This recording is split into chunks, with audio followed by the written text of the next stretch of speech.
نحمدہ ونصلی ونسلم علی رسولہ الکریم۔ زکوٰۃ ہمیشہ اسلامی اور قمری تاریخ کے اعتبار سے دینا ضروری ہے، یعنی جس تاریخ کو مسلمان صاحب نصاب بنا ہے اسلامی تاریخ، آئندہ سال اسی اسلامی تاریخ میں حساب کرے گا اور زکوٰۃ دے گا۔ چونکہ زکوٰۃ کی صحیح ادائیگی اسلامی تاریخ کے معلوم ہونے پر منحصر ہے، اس لیے جو بندہ پہلی مرتبہ صاحب نصاب بنا ہے اس کے لیے وہ اسلامی تاریخ یاد رکھنا اس طرح فرض ہے جس طرح کہ ظہر اور عصر اور مغرب اور عشاء کی نماز فرض ہے۔ لہٰذا اپنے صاحب نصاب ہونے کی اسلامی تاریخ یاد رکھنا انتہائی ضروری ہے۔ بہت سارے حضرات اسلامی تاریخ کو یاد نہیں رکھتے اور شمسی اور عیسوی انگریزی تاریخ کے حساب سے زکوٰۃ دیتے ہیں۔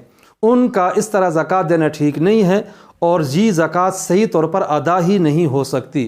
اس کی وجہ یہ ہے کہ جو اسلامی قمری سال ہے وہ تقریباً انگریزی سال سے 10 یا 11 دن چھوٹا ہوتا ہے۔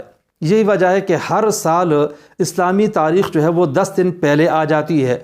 اب ظاہر ہے فرض کریں کہ ایک بندے نے 10 رمضان کو زکوٰۃ دینی تھی، صاحب نصاب بنا، آئندہ سال اس نے 10 رمضان کو زکوٰۃ جو ہے وہ دینی ہے، لیکن 10 رمضان کی بجائے وہ انگریزی کے اعتبار سے دے گا، تو ظاہر ہے کہ انگریزی کے اعتبار سے وہ 10 دن بعد میں دے گا۔ اب ہو سکتا ہے کہ جس اسلامی تاریخ کو اس کے پاس رقم تھی وہ زیادہ ہو اور بعد میں وہ خرچ ہو جائے۔ اب انگریزی حساب سے جب وہ 10 دن کا بعد دے گا تو وہ پوری زکوٰۃ کبھی نہیں دے سکے گا، بلکہ زکوٰۃ میں کمی آ جائے گی۔ اس کے علاوہ اہم بات یہ ہے کہ 35-36 سال کے بعد کافی فرق آ جاتا ہے، چنانچہ 1 سال کا فرق آتا ہے۔